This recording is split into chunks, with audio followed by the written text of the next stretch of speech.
Welcome inside the Hall of Fame, y'all. It's Booker T, six-time world champ, two-time Hall of Famer. Got my man Brad Gilmore here with me. How'd that feel right there, Brad? That was How'd that good. feel? You know what I mean? It was unexpected. I like it. You kept me on my toes. I thought I effed something up for a second. I was like, wait, I didn't hit the sound effect. Wait, hold on. Book doesn't know how to do that. I've been working on stuff, man. Hey, had nothing to do this weekend. I said, let me work on the keyboard. See if I don't mess this up. What's going on, dog? How you feel? I'm feeling good, Book. You know what I mean? We have so many things going on. You know what I mean? Like, I feel like we got the TV show out right now, reality wrestling, 50 markets nationwide. We got the hottest radio show in the city of Houston. We got one of the top 20 podcasts in all of sports media, in my estimation. We're like the kings of all media. Hey, you know what I mean?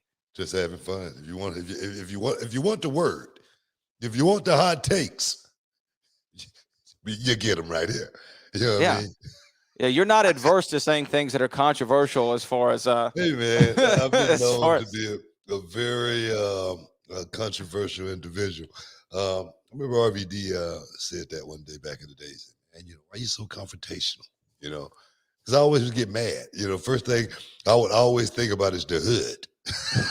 And the thing of the hood, you always want to throw the first punch. You know what I mean? Right. Because you don't want to get stole on, man. In the hood, you get stole on, you're a sucker. You know what I mean? You don't want to be a sucker. You know what I mean? So you steal first. You know what I mean? So that's just the way it is. But how was your weekend, dog? How was the weekend? What you do this weekend?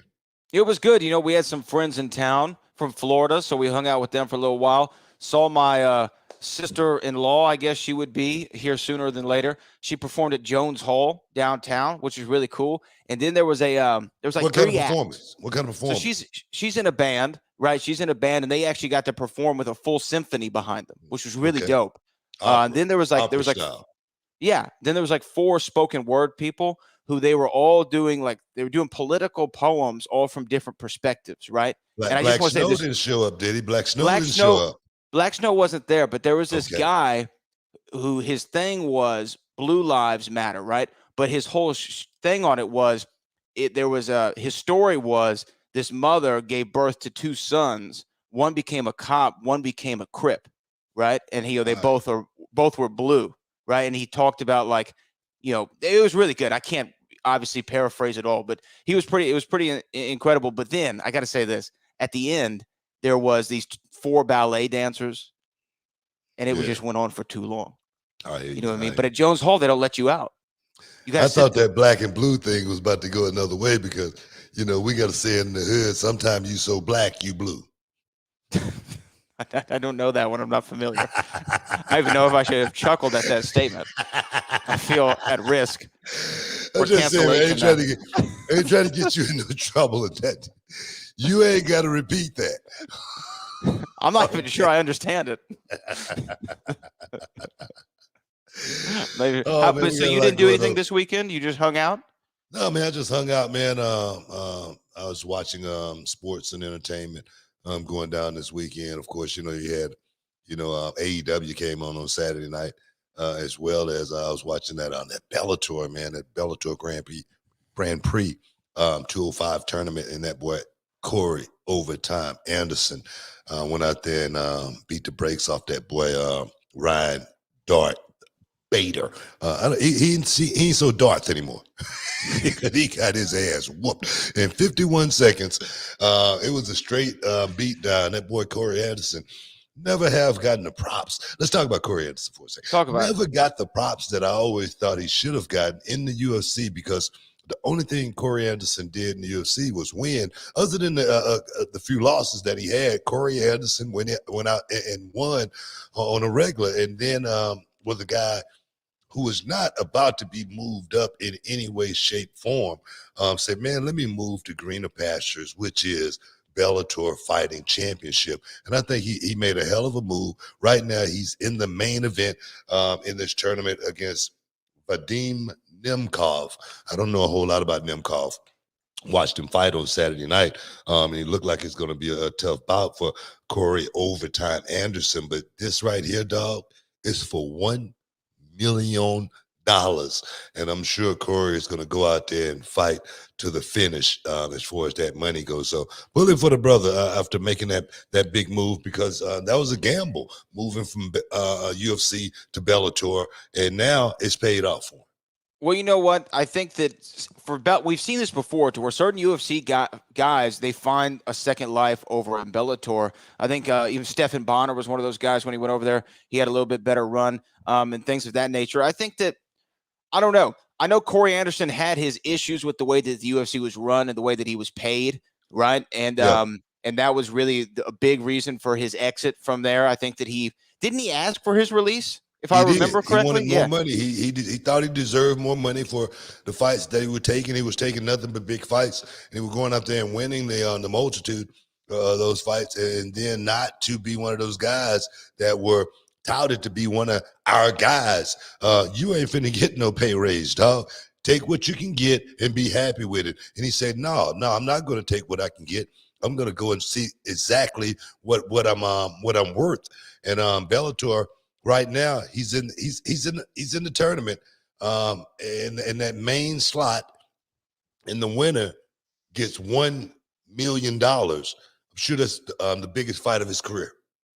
Yeah, so more power to him. He made the move that was best for him at the time.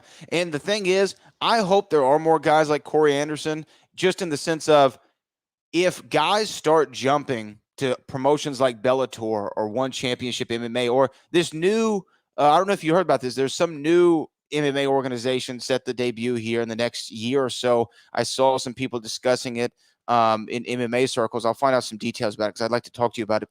But the more that people are willing to go over there and put their foot in the pond, the more abilities fighters are going to have for flexibility. And you've seen in sports like the NFL or the NBA or even the MLB, there's all this kind of, it's the year of the player. The players get to make the moves, right?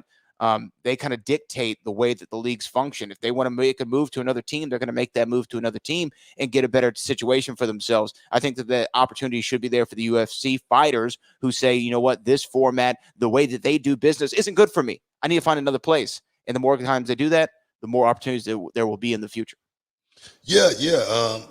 Bellator seemed to be a safe haven for a lot of these ex-UFC guys. I was watching Ben Henderson fight on Saturday night. He came out on the losing end, but he put up a good fight.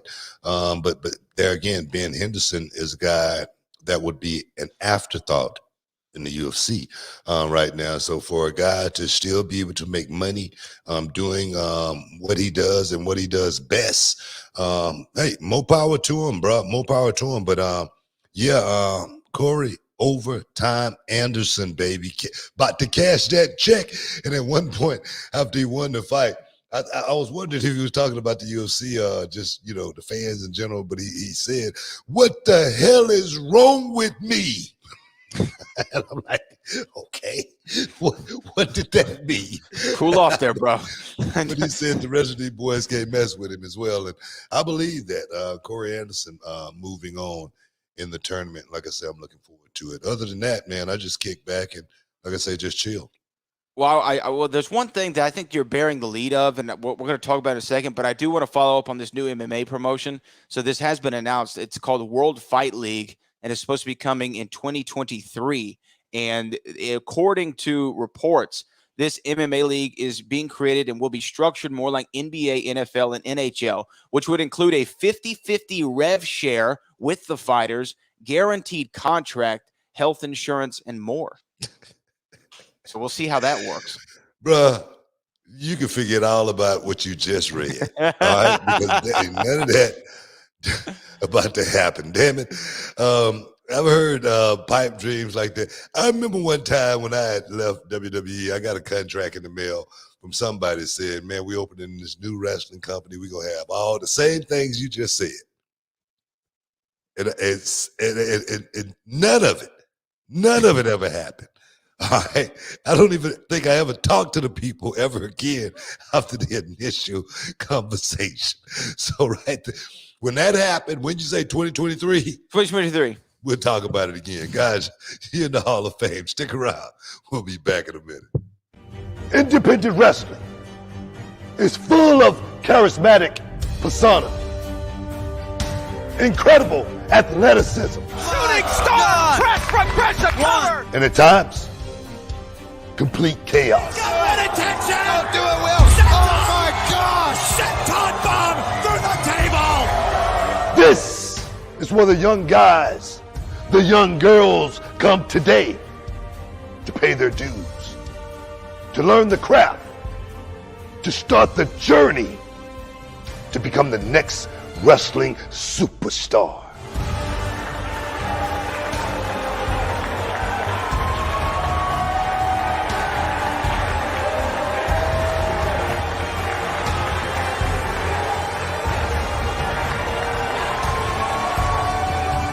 I'm WWE Hall of Famer Booker T, and these are the Indies.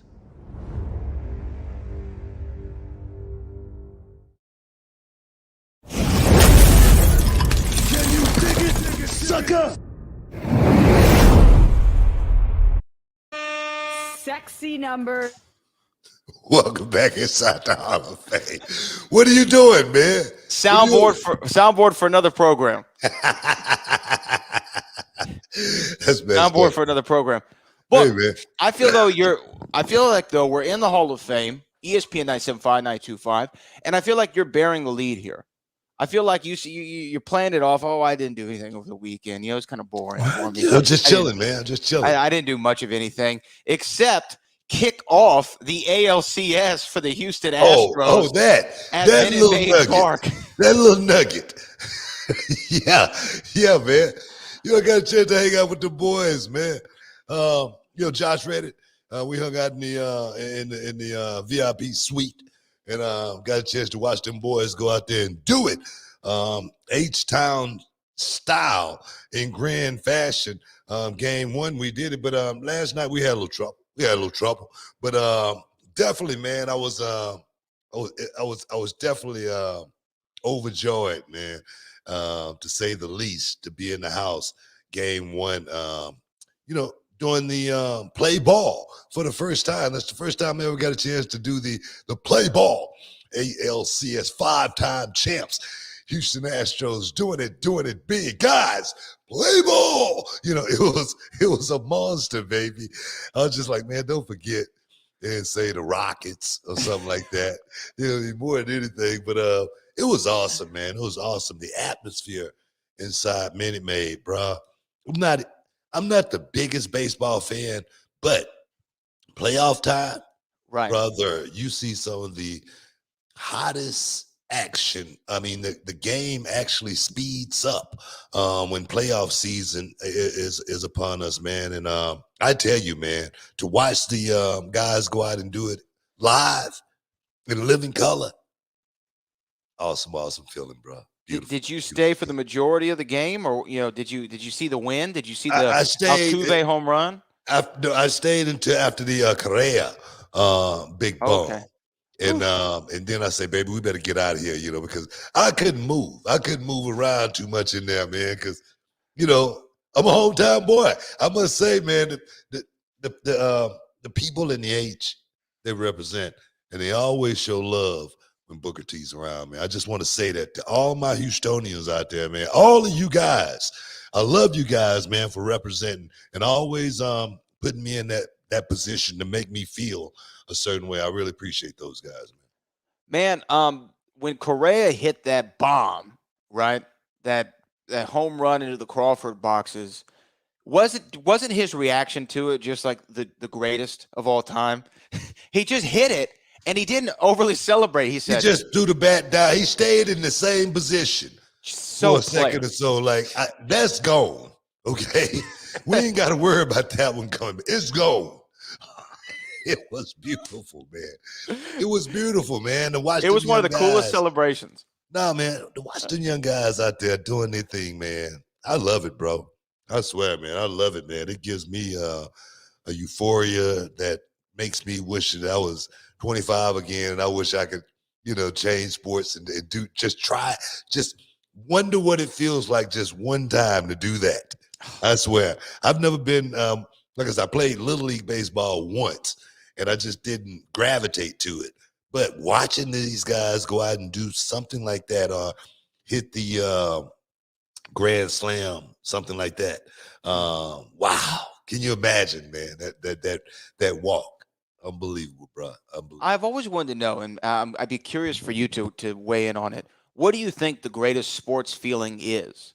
Is it hitting the walk-off home run? Is it hitting a last-second shot buzzer beater 3 for the win in the finals? Is it a touchdown with 1 second on the clock, or is it knocking somebody out? Like, what's the best sports feel? Man, that's just way too many different variables to work with right there, to be honest. No, seriously, because the buzzer beater, game 7, just imagine. I mean, come on. Grand slam, bottom of the 10th inning. Those are feats that are comparable. I think knocking a man out, cold. Bam. It's just too many different variables for me to even deal with right there. But I know all of them. Definitely, I'm sure you get a certain feel out of going out and accomplishing, that ultimate goal. Yeah.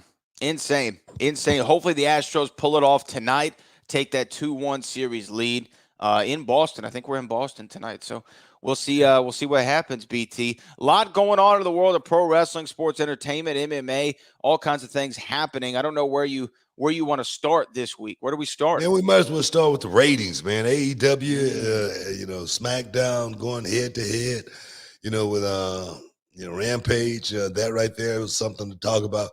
I've been hearing about some ratings as far as demos and whatnot. Let's talk about that kind of stuff, because me personally, make me understand what this demo thing is all about. Well, I think that what some people like to point to is that, yeah, you might have beat us in overall ratings. Sure, you might have had more viewers overall, which most people would consider a winning metric. However, when you look at the demographics, they say, but that coveted 18 to 49, right, which is traditionally in television, your 18 to 49-year-olds are the ones who are going to pay the most money for stuff. So that's the audience that advertisers want to market to. Okay. They say 18 to 49, we beat you in that specific demographic of 18 to 49-year-olds. So sometimes people trumpet that because it's like, yeah, but the demo that everybody cares about, we beat you in that. You go to the crap table, all right? Okay. You 7-11, boom, you hit. Mm-hmm. You win, all right? Or you crap, you know what I mean? It's like, which one do you want? You want to win, or you want to crap out? Crapping out is losing, okay? Losing means if I got a bigger number than you, I win. If I cross the finish line 1 inch before you do, I win. If in any race, that's normally the way it is. So I don't know about the demographic thing as much as I know about fans watching the show. I thought AEW would have had a chance to beat WWE in a head-to-head battle as far as numbers head-to-head go, since WWE was on FS1, a cable channel. Everybody doesn't get FS1, and then that didn't happen. And I'm sure, and if I'm not mistaken, Tony Khan had said earlier that they were going to beat them straight up. And now we're talking about the demographics, so we got to find something, almost like moving the goalpost. We've heard that, right? before. It does seem that way. If we pull up, there was an actual Twitter exchange where this was all kind of out there.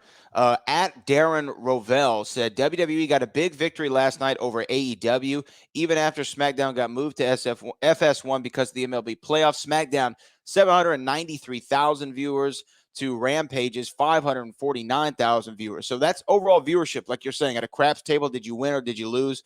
SmackDown obviously won in overall. Tony Khan replied to it just about an hour ago and said, here's a story nobody leaked to you over the weekend, but I'll give it to you right now, dog.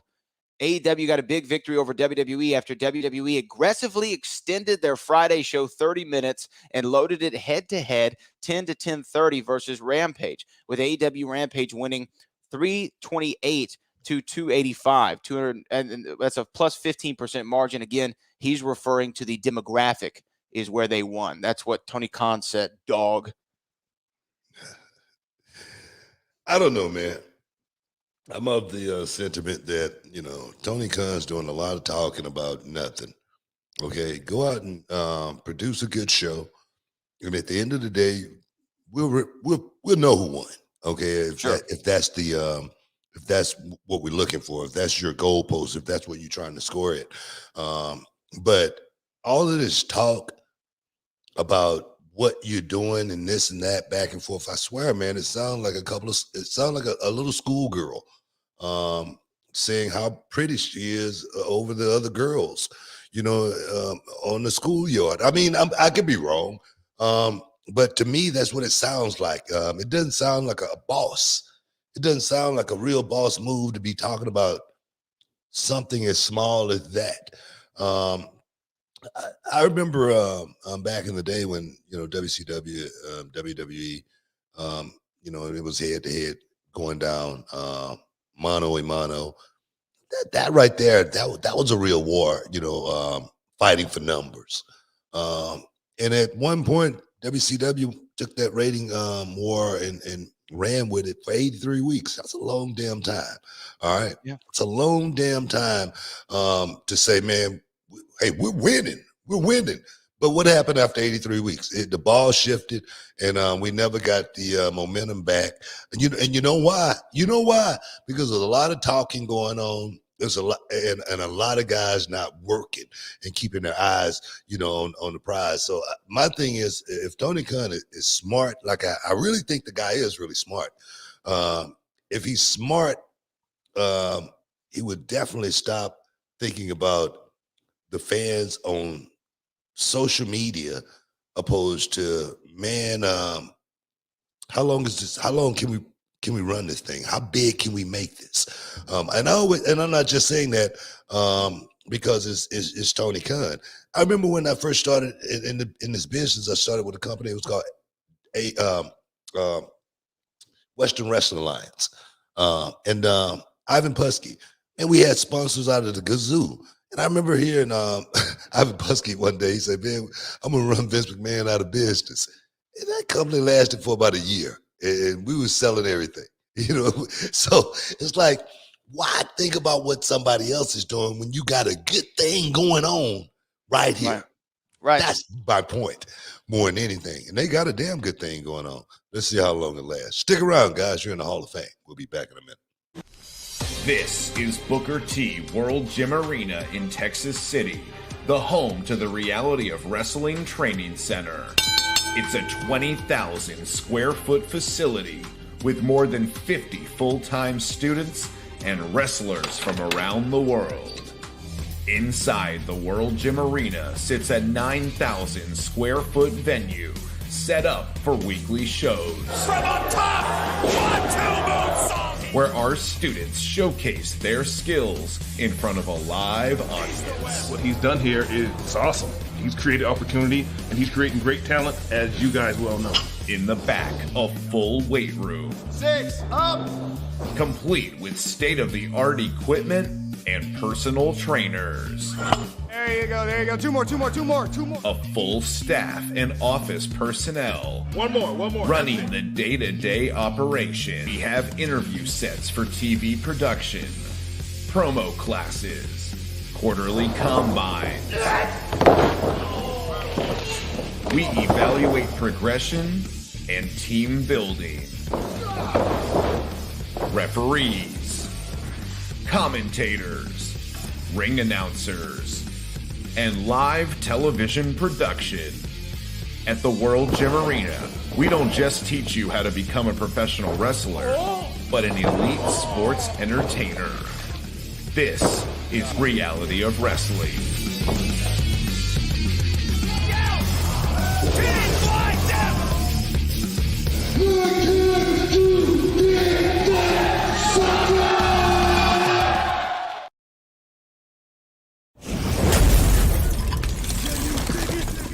Come.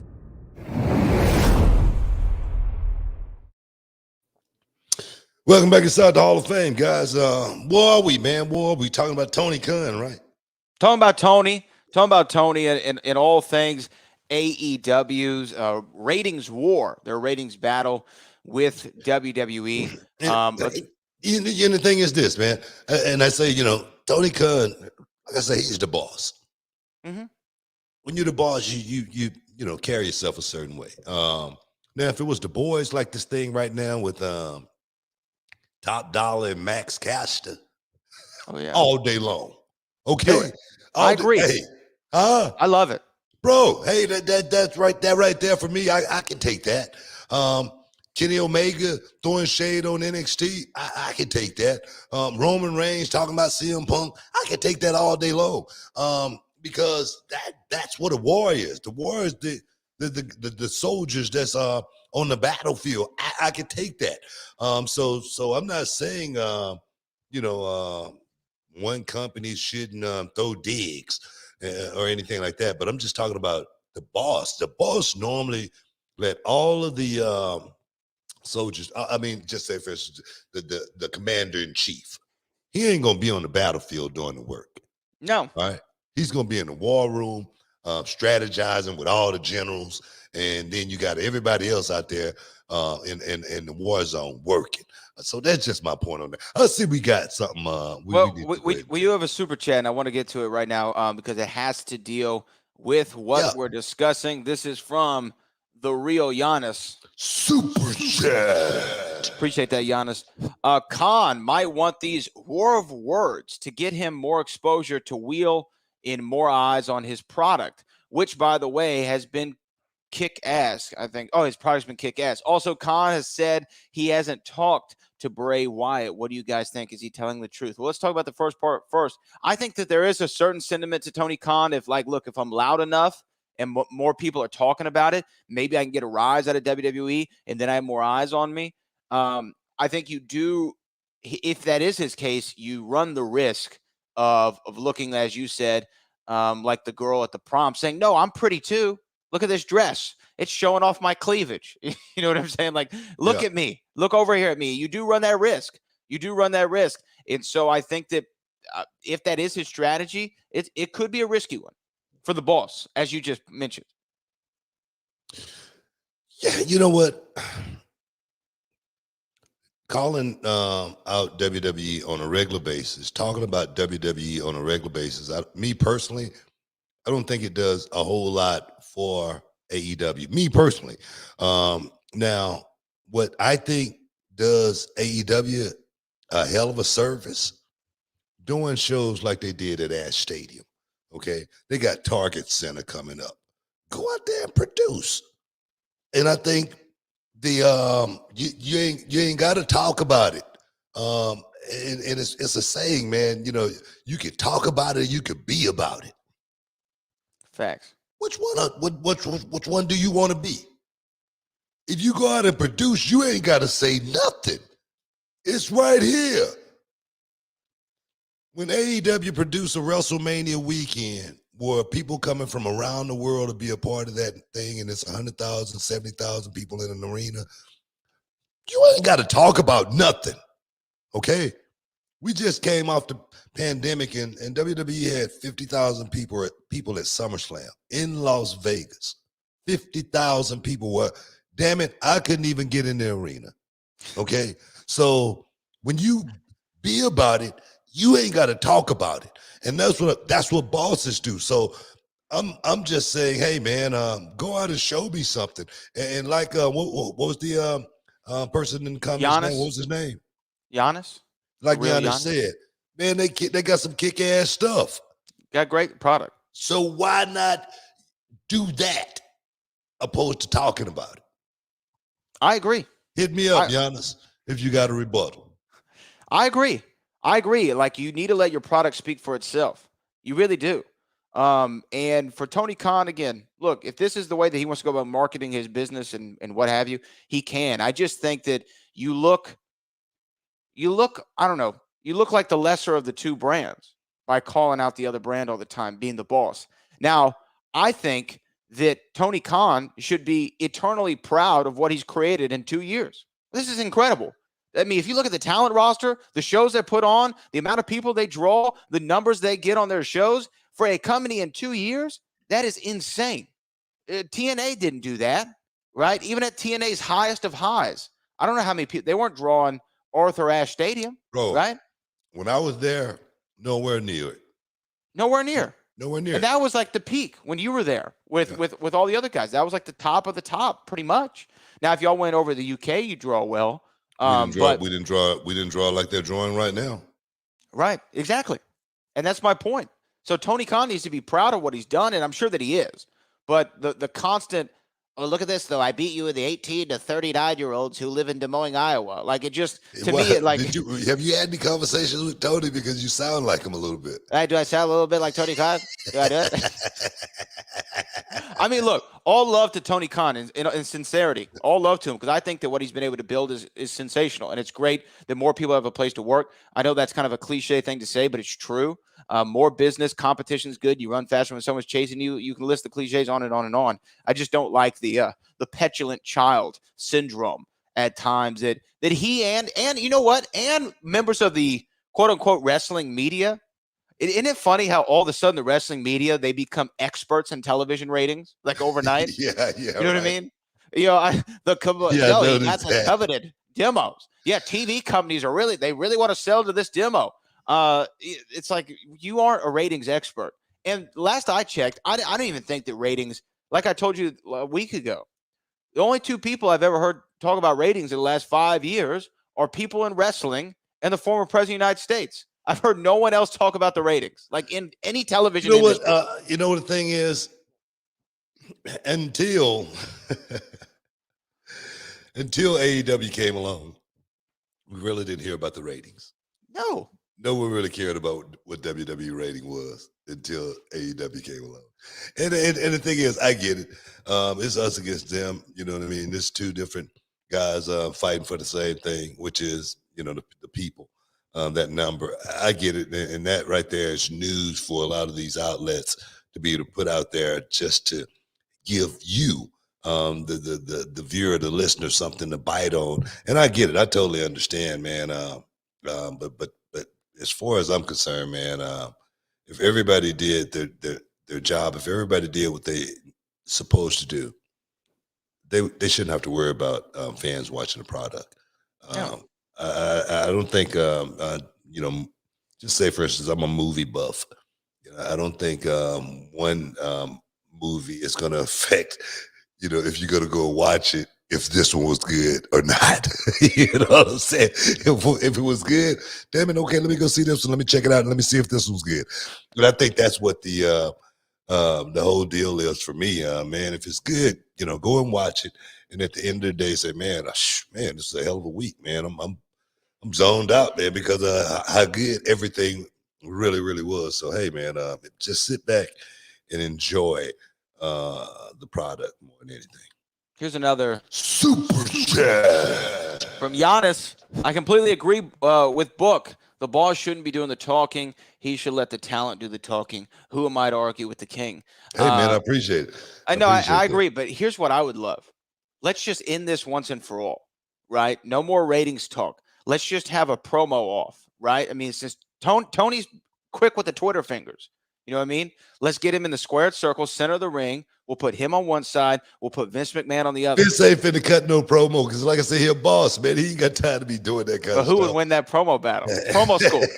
You should host promo school with Tony Khan and Vince McMahon. Who's winning? Come on now.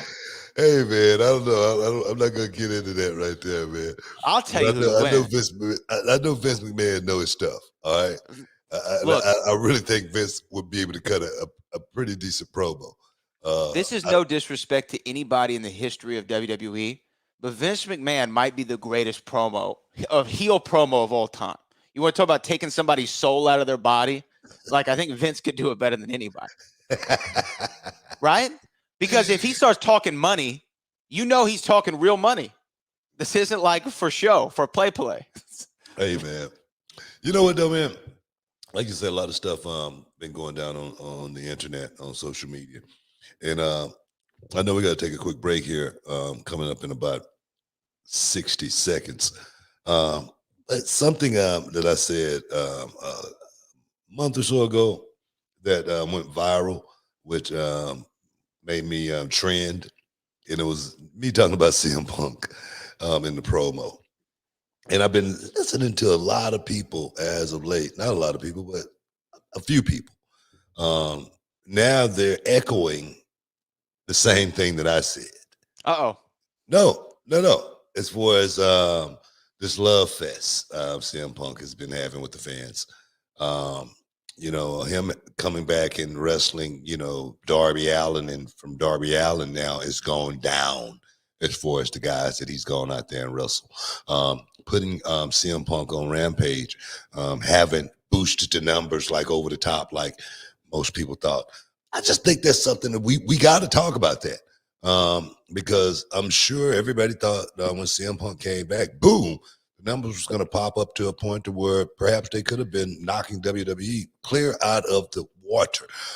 And now it doesn't seem that way, as well as, when is CM Punk going to get that edge? When is CM Punk going to cut that pipe bomb promo to make you guys feel a certain way? Because me personally, I'm still waiting on it. But maybe that's just me. Hey, guys, we got to take a quick break. Stick around. We'll be back in a minute.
Welcome back inside the Hall of Fame, guys. Like I say, man, I'm not trying to create nothing right now or anything like that. I'm just wondering because I'm hearing people talk now, and it seemed like, it goes back to what I said in the beginning when CM Punk came out. I say, when the camera's rolling, you're always acting. That's what my job is. I'm an actor. I've never been Booker T on television. I've never been Booker T. Huffman Jr. on television. I've always been playing a role. And every time I came out and grabbed that microphone, I was working, and doing my job. It's just like when I came out and I won the world title, I say, this was for the people. You think I really meant that? No, you thought it was for yourself and you alone. And I had some emotion going with it too. A tear almost was about to fall, but I was 21 years later, and you want to start turning heel on the fans. I'm just playing, man. Yeah, you almost messed up there, didn't you? I'm just playing. No, but when you're on camera, you're always working. You're always in character, and that's something that maybe maybe that's what it was. Maybe when CM Punk first came back, he broke character, and I was still waiting to see the character, go out and work magic. And that's you remember what we talked about? What does the promo mean? The promo means you're promoting something, right? You're promoting a match. You're promoting an angle. You're trying to get fans in seats. Exactly. You're promoting the brand. You're Brand. promoting the show. You're promoting, like I say, who am I? Who ass am I finna go out here and whoop since sure. coming to AEW? Because now it's a new sheriff in town, and his name is Reggie Hammond. It's one of them type of deals right there for me. Okay, Eddie Murphy. There again. Every time he's on camera, he's working, man. He's always acting when he's on. You know who was the best at it? The guy who was better than anyone when they were on camera, Robin Williams. Oh, yeah. Every time you saw Robin Williams on camera, every time, he was always working. He was always entertaining you. You never saw the real Robin Williams on television. Never. And that's my point, guys. Not throwing shade on anybody. But what do you think about like I say, what's the hum, the buzz, as far as people saying, they want to see the edge in CM Punk? I mean, I guess I could see that, right? I can see where they're coming from. I think that there's a little bit of the angst that he had in his WWE days, perhaps because he was unhappy there. Who knows? That is missing, I think, in this iteration of CM Punk. He's a little bit older. He's gotten to accomplish things he's always wanted to do. He's a bit happier, I'd say, overall in life. So some of that aggression that he had in his WWE run, it seems to be missing. But I will say, as far as work-wise, I would just say this: as far as his work inside the squared circle, I think it's gotten better. What? Every outing. You don't think so? Okay. Not that. I'm not saying since WWE. I'm saying from the first Darby Allin match to what I'm seeing now, like you could see some of that ring rust is coming off, right? I think that eventually the love fest will stop, because this is the one thing that you're kind of damned if you do, damned if you don't with a guy like a CM Punk or a Daniel Bryan or a Sting for that matter, is you want them on the show on a consistent basis because people know who they are. They're going to want to stop in a Chris Jericho. They're going to want to stop and look at it. They're like, oh, look, that's CM Punk. I love CM Punk. What is he doing on this show, right? You want to have them on the show. I think the double-edged sword is when they're wrestling every single week, they inherently feel less special, right? And once I saw CM Punk 2 or 3 times on television, and then I'm like, oh, he's wrestling on Rampage. Okay, I'll tape it. I'll watch it later. I'm not rushing to see it like I did. I wanted to see his Darby Allin match. I wanted to see him take on Will Hobbs. Since then, my interest has just declined, and that has nothing to do with CM Punk the person. That just has to do with the law of diminishing returns. So I think that the issue they're running into AEW is they're overexposing certain guys, which is what they did so well of not doing prior. I would like to see Punk wrestle less on TV, more on pay-per-view. Yes, sir. Do you think it's the do you think it's that or the opponents that he's chosen? I think it's a little bit of both. I think Punk's probably taken the right approach by working guys who are lesser known individuals. And that's really what I think he sees his role in the company as, is let me put over some young talent. Let me coach him up. Let me give him the proverbial rub. Wait a minute. You don't put over young talent by going out and beating them. You give him a rub. You give him a rub. Okay. You give him a rub. Okay. No? I'm just correcting you here. Okay. Okay. But let me ask you this. Don't put over young talent like Darby Allin by going out and beating them and never saying anything to them ever again. I'm just saying, me personally, I have a wrestling company. Sure. I've been doing this for quite some time. Sure. And I do know about trying to keep every one of my talent over if we're going to be trying to do something. That's just protocol for me. So what you're talking about, it doesn't equate. All right. It's almost like the emails with John Gruden, when John Gruden's name, the only name that came out in this 600 and some thousand damn emails. Okay. So that's almost like that, Who did they send the emails to?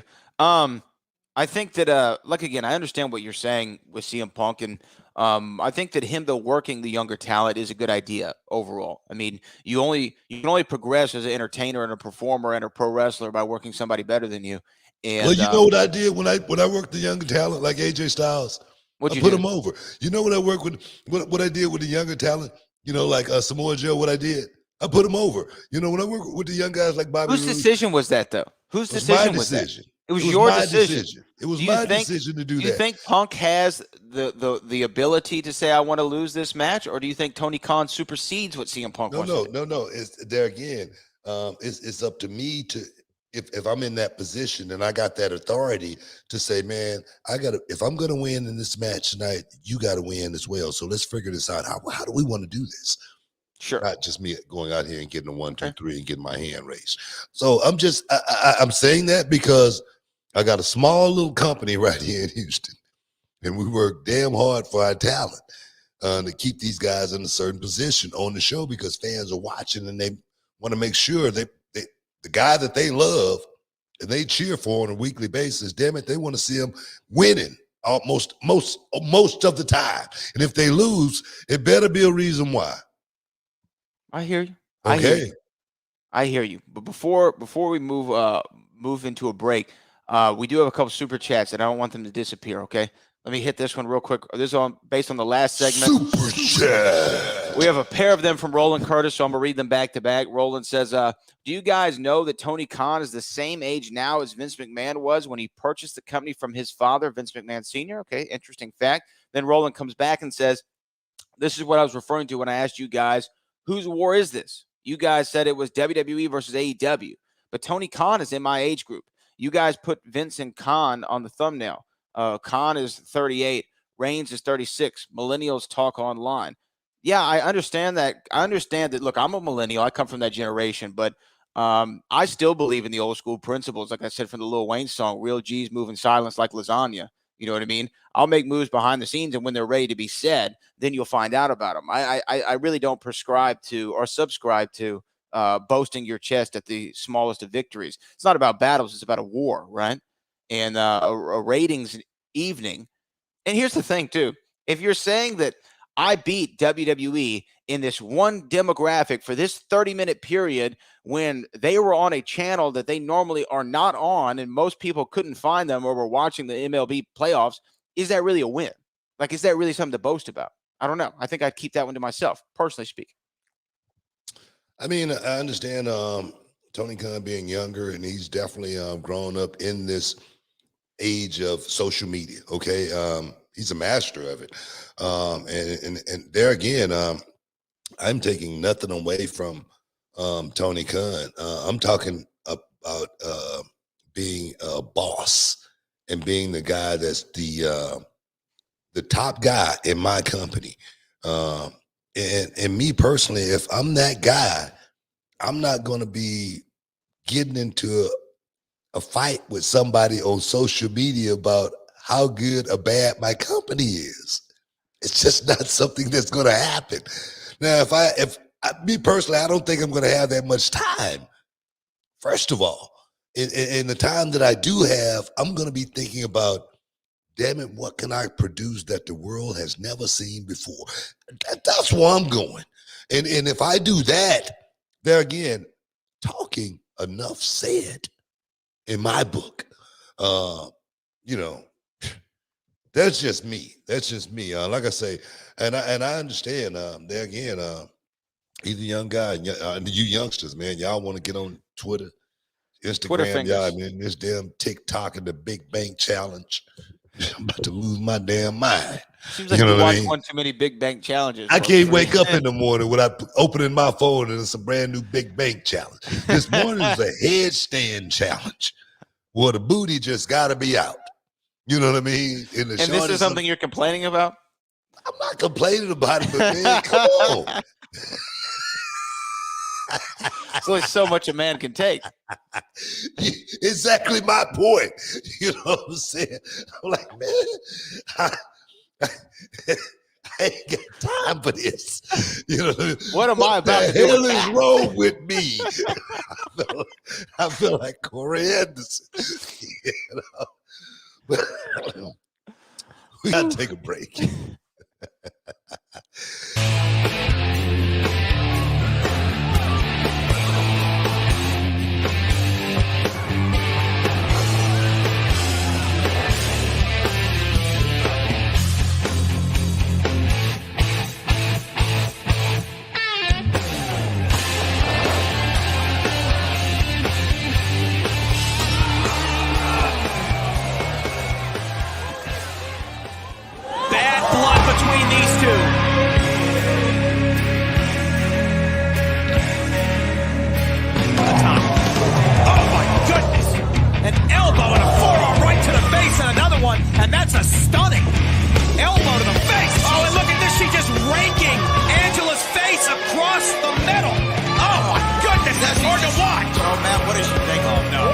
from suplex, superplex from the champion. If enough damage hasn't been done already to Angela, that has got to be the exclamation point. She's looking for the 450. Oh! From the top rope, she's calling for shooting star press. Shooting star press. Cover 1, 2,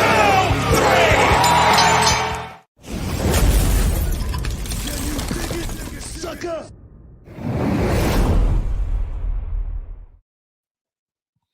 Welcome back inside the Hall of Fame, y'all. We just talking, man. We just talking. We just trying to make conversation here more than anything. Just trying to get the inside of everything. And I mean, when I say everything, I mean everything that's going on inside the world of wrestling. We want to bring you guys with us, let you get your champagne wishes and your caviar dreams right here inside the Hall of Fame. Yeah. Where we at, Bradley? Well, we were talking about the Big Bank Challenge on TikTok. Now we're gonna move on to Hey man, the Big Bank. Come on, man. You know about it. You come on. You know about the Big Bank Challenge, right? I'm aware. Have you? Have I tried the challenge, or have I? No, I have not. And even if I did, I would not share it with you, Booker. You know what, man? It's crazy, man, because on the Big Bank Challenge, man, they have mothers and daughters in the same damn video. Doing it together. Yeah. I've seen that. It's crazy. I'm like, what is going on, man? What has this world come to?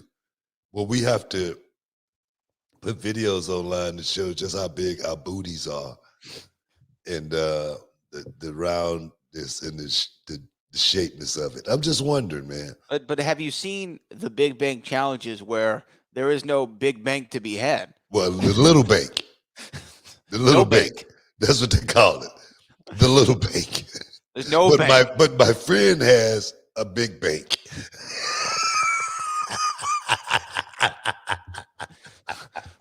Calling it a bank is, for some of these people, is a stretch. It's more like a safe that you keep in your closet. Brother, I'm like, man, this world is crazy, man. You know, like I said, this morning when I saw the headstand challenge, you got to check it out. That's all I got to say about that. Let's move on. Okay, we're talking about AEW over the weekend. Of course, they ran back-to-back shows Friday and Saturday. You had Rampage and Dynamite, and it saw the in-ring debut of Junior Dos Santos, the MMA UFC fighter from American Top Team, there with Dan Lambert and a bunch of his boys, including Jorge Masvidal. I think Andre Arlovsky was in there, and Paige Van Zant made I saw her. Yeah, made her appearance there. Masvidal came in with a flying knee that, was just a bit outside, to put it in baseball terms. What did you think of what did you think of the MMA influence on AEW? I'm gonna tell you, man. I must say this: after all the beatings Paige Van Zant has taken, she still looks good. That's great. She still looks good, man. I ain't lying. I'm telling you. I mean, like Jericho was asking her, what filter does she use? Whatever damn filter she using, it's working. Okay, let's just say that first of all. But yeah, man, I don't know what to take with the Dan Lambert, the American Top Team, AEW thing is all about. I know it's entertainment. I know it's different. None of these guys could wrestle. I know what's the guy, Ethan Page and Scorpio Sky. I think they're the guys in there that's they're the workers. Front that side right there, which is cool. You know, if you're gonna work an angle like that, at least put a couple of guys in there that's workers that can actually go out there and do the bumping and make this thing look right. It kind of throws me off the way Dan Lambert comes in and down the guys like the Young Bucks and everything that he's saying, could be taken as truth if you're looking at it from that perspective. And then if it's taken as truth, it's something that could actually get a lot of heat. Okay. A lot of people could get really ticked off about what Dan Lambert is saying. So, hey, is this hybrid way of, trying to get work done, from a Tony Khan perspective. I don't know. But we'll see if it works. Like you said, Jorge Masvidal came in through a knee and it was, at least a foot off the mark. And then, I guess this is awesome. Chant go around. Hey, no one thinks about it. This is cool. It's fun, but for me, when you start doing stuff like that and really like messing with the business, it can really turn into something that you really don't want. What do you mean by that?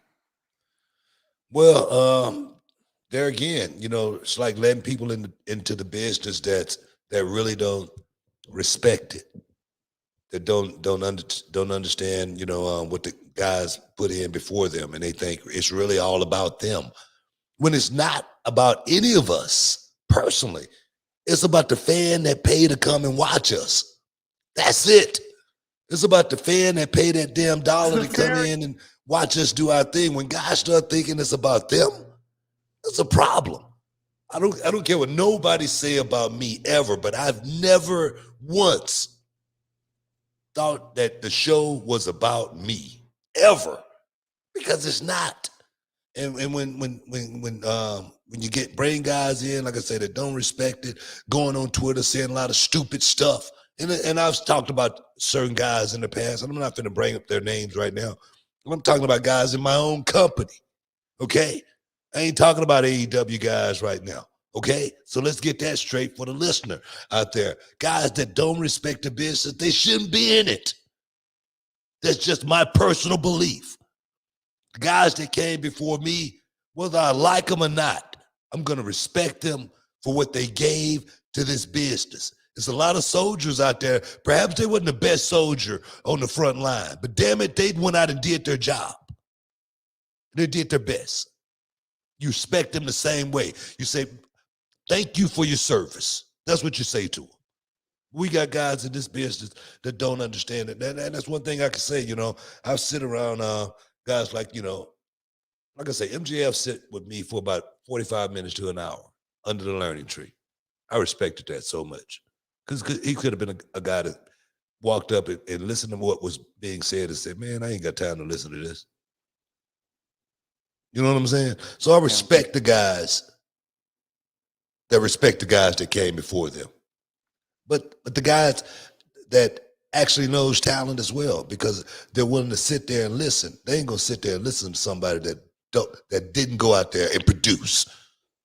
Okay, so when I hear that kind of stuff and see it, hey man, it ticks me off because I am old school, and that's what I mean by that. Well, I mean, I'm all for not letting people in the business who don't respect the business. Now, I don't know that Junior Dos Santos or Dan Lambert. I'm not talking about those guys. I know. I just don't want talking about those guys at all. I know you're not. I just don't want people to conflate the two. They all seem. Dan Lambert seems like he's watched wrestling his whole life. I went to Dan Lambert's house. Dan Lambert has a belt, more belts than any wrestler has ever seen or any person has ever seen. He's got a whole little house dedicated, and it's got nothing but belts in glass case. And these belts come from literally way back in the day, all the way to today. And I'm not talking about MMA belts. I'm talking about professional wrestling belts. That's dope. It's unbelievable.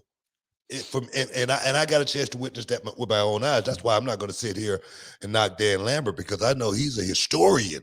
He's a guy who really loves this business. He's a guy who was telling me how he bring in a lot of the old time wrestlers just to sit and talk with them, take them out to dinner just to hear the old stories. Wow. The person that does that is someone who loved the game. So that's why I said maybe this is a hybrid. As far as what AEW is doing with these guys, whether it work or not, I know when you get real heat, people buy into it. What he's doing is something that's inflammatory, so it might work. I don't know. Like I said, at the end of the day, we'll find out, but I'm not going to knock it. Yeah, no reason to. No reason to. We couple minutes away from a break. Excuse me. In the segment, I want to get to these super chats real quick. Super chat. This is from Preston Davis, who says, "Peace and love, family." Boom. That is right there, dog. There it is. I appreciate you, dog. And then our next one Super chat from SJB. Some won't forget that CM Punk turned his back on wrestling fans for 7 years and came back like fans owed him something. Punk's fake humility is annoying. That's according to SJB. Hey man, a lot of people have forgot. CM Punk did kind of turn his back on the business, and a lot of people won't forget that. And as far as what CM Punk is doing right now, I don't know if it's fake or not. I'm not finna even jump in that bed right there or not. I do know if I was gone for 7 years and I came back and realized the fans still love me, man, it will make me feel a certain way. I would say, wow, man, look what I've missed out on for all these years. Was I one of the guys who appreciated the way CM Punk left the business? No. Was I one of the guys who was sitting on the sideline when CM Punk was talking, saying this and saying that about the business? I wasn't happy about it because there again, the business didn't do anything to CM Punk. I know he had a lot of issues with WWE, and there again, that's an issue with the company. You in any company you work for in life, you might have issues with them, and normally when you have issues with a company, either you stay or you leave. You go somewhere else and you keep going. Him harping on the company, that ain't something that I've been a big fan of or anything like that. Because there again, life goes on. We move on. And that's the bottom line, as far as that goes. But I ain't no hater, first and foremost. CM Punk being back, I want to see CM Punk do well. Is it real? We'll find out in the end. But I do know everything that I've said, I stick to it 100%. Guys, stick around. You're in the Hall of Fame. We'll be back in a minute. So the Young Bucks, I had heard about these guys, but I didn't know them or anything like that. And they had a WWE tryout. And these two guys, they were, hanging in the hallways. It seemed like they were, I don't know, they were kind of like off to themselves. I don't know. I don't know. It just felt funny.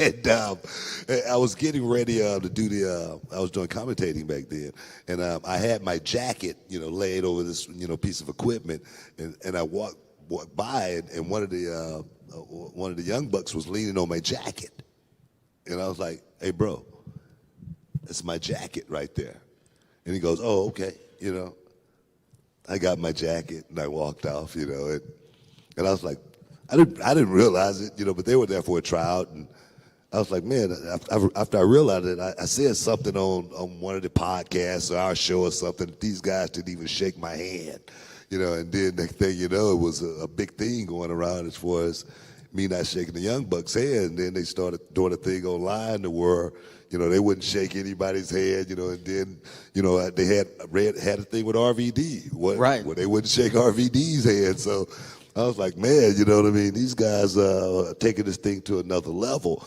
Can't wait to see them. So I wanted to fight the Young Bucks. I want to get it to them. You would have put hands on them. I want to put hands on them. Put those Fifth Ward beads on them. Yeah. And we ended up running into each other at an independent show. And I'm still a little bit hot, So we end up talking and whatnot. And, we end up getting back around to what happened up in WWE as far as my jacket goes. And they go, bro, reason we didn't say anything to you, man, you're intimidating. Sucker!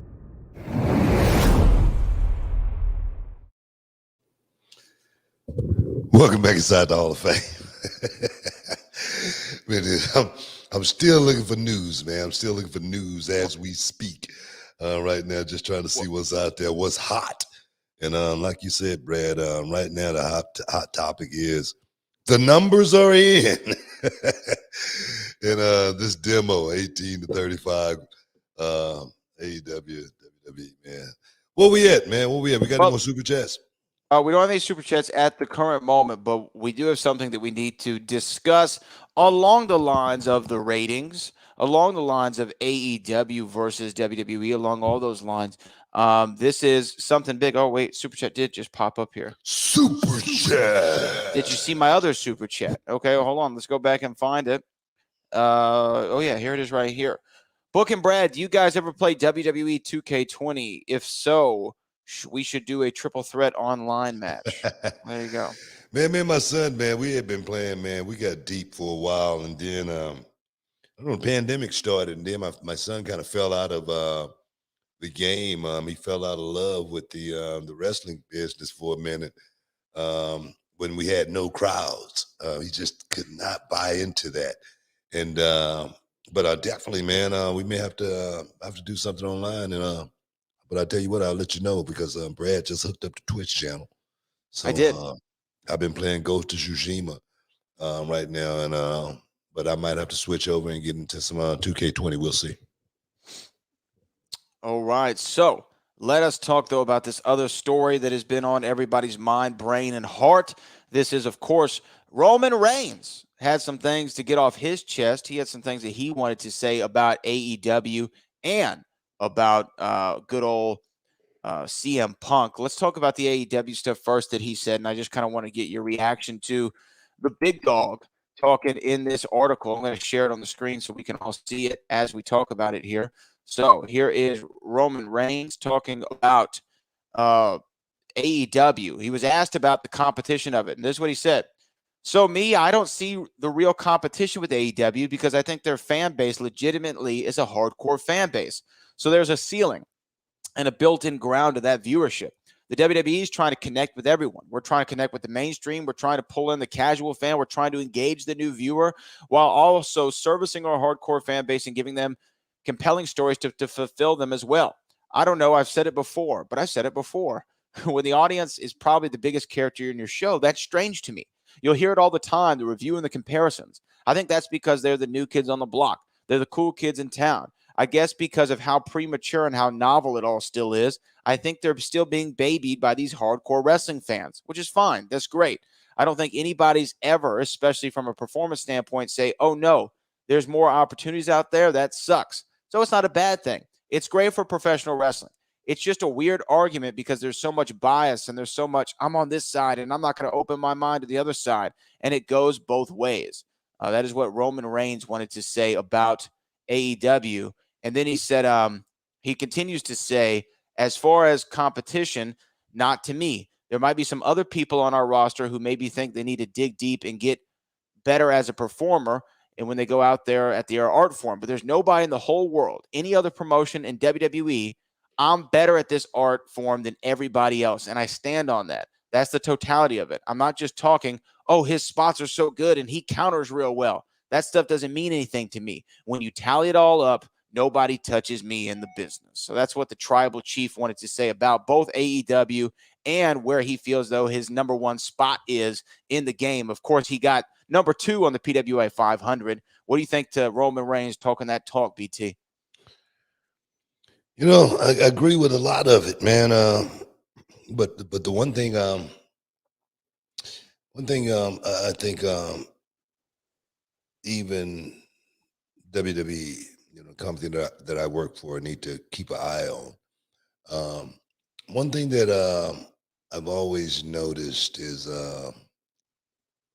just like, say, for instance, it doesn't have to be a whole lot of people there, but if you see it on television and it look like it's a lot of people there and it look like everybody's having fun, you feel like you missed out on something. Yeah. Say, man, I wish I'd have been there. Man, it looked awesome. You know what I mean? And that right there is fuel. Okay. And long as you got fuel, that's all you need, okay, to keep going. That's all you need to keep going if you got fuel. If you're a human being, if you got water, if you got some food, you good to go. If you're a car, you know what I mean? You got some, you know, water, some gas and all. If you got fuel, you good to go. You know what I mean?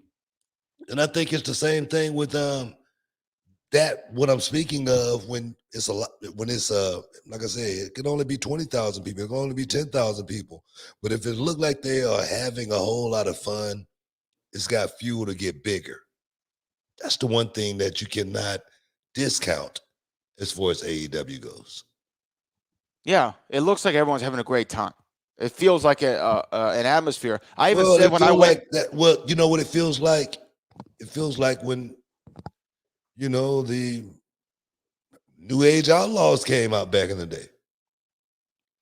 The signs, you know, everybody, wanting to, be a part of the show in some way, shape, form, or fashion.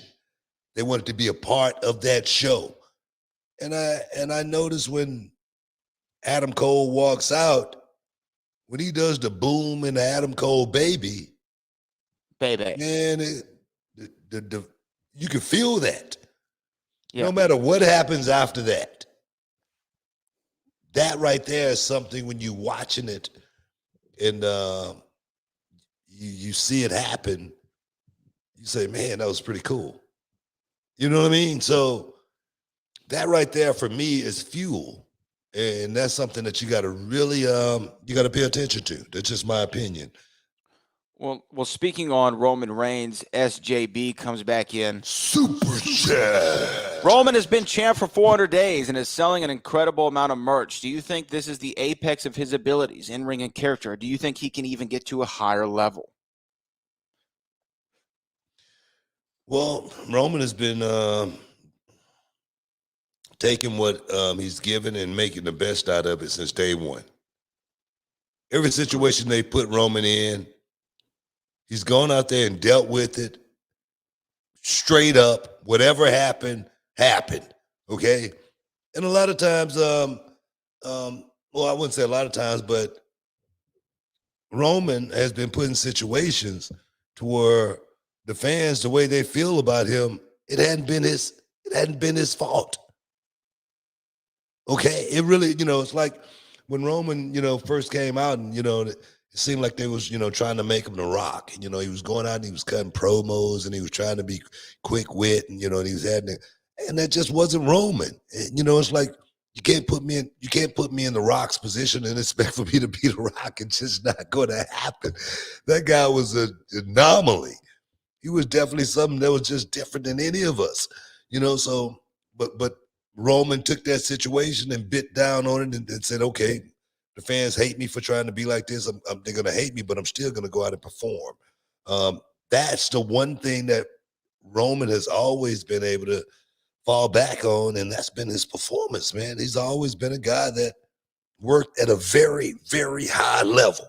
I always said Roman has always been one of my favorite guys to watch because everybody that works with Roman becomes a better worker. Everybody that worked with Roman had their best match of the year.